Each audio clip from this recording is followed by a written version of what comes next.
The Ontario government is in the midst of passing legislation that would make Toronto's transit system an essential service.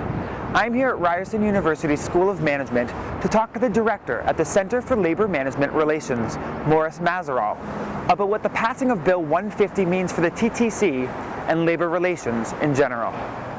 What this bill will do, it will remove the right of the parties to bargain to a strike or impasse, and the resolution of any outstanding wage items, for example, will have to be settled by an arbitrator. Will this set a precedent for other bargaining units in other groups? No, this is fine under the Charter. There's no problem with that. I don't see it as precedent-setting. It's just another group that for many, many years I would argue probably didn't really have a right to strike, or had a very truncated right to strike. Their right to strike was probably about 72 hours, after which there'd be back to work legislation. I don't think there's a fundamental change here necessarily. I think everybody knew that sooner or later this is going to happen, and if they didn't have this law in effect and there was a strike this year, within 48 hours they'd be legislated back. So I really think there's really not going to be a whole lot of change here. How will Bill 150 affect negotiations with inside and outside workers? Two of the effects that have been associated with arbitration are what's called the chilling effect and the narcotic effect. What the chilling effect says is that it basically chills the actual negotiations themselves in the following sense, and that is, if you know that you can get an outcome by a third party away from the bargaining table, that is at arbitration, then there's no pressure, or the pressure is off of you to negotiate to negotiate to your final position.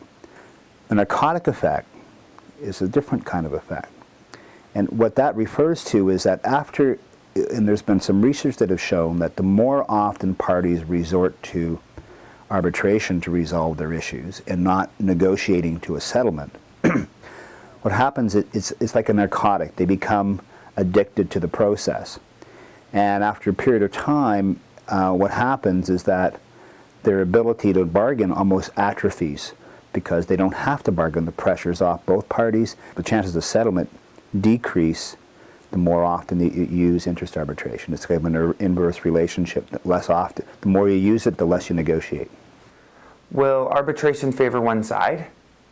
The goal in arbitration is, can you replicate an outcome through an arbitrated award that would resemble as closely as possible an outcome that the parties would arrive at through free collective bargaining.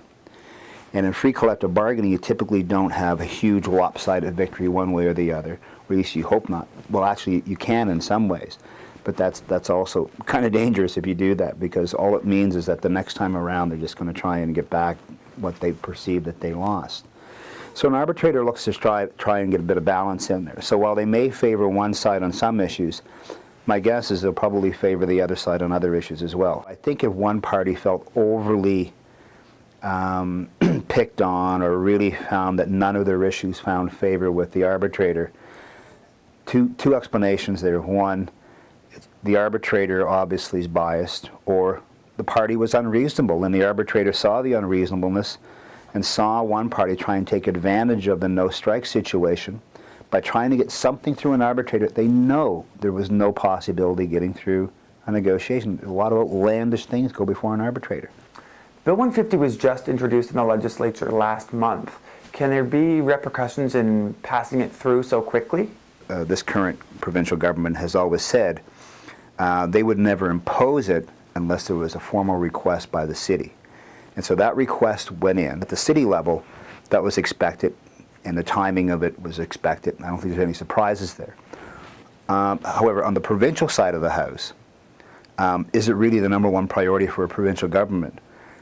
Because it has gone through, you could argue there was a lot more bills in place that was ahead of this one, and why did this one suddenly make it to the top of the heap? But at the end of the day, I think it's probably a good timing, because it's going to happen. Why not happen now? And it also, this first contract will be a good way for the parties to gain some experience under the new rules. And that should serve them well in subsequent rounds. They will learn how to operate. It may actually force the parties to get a little more serious at the table now that they know what's ahead of them.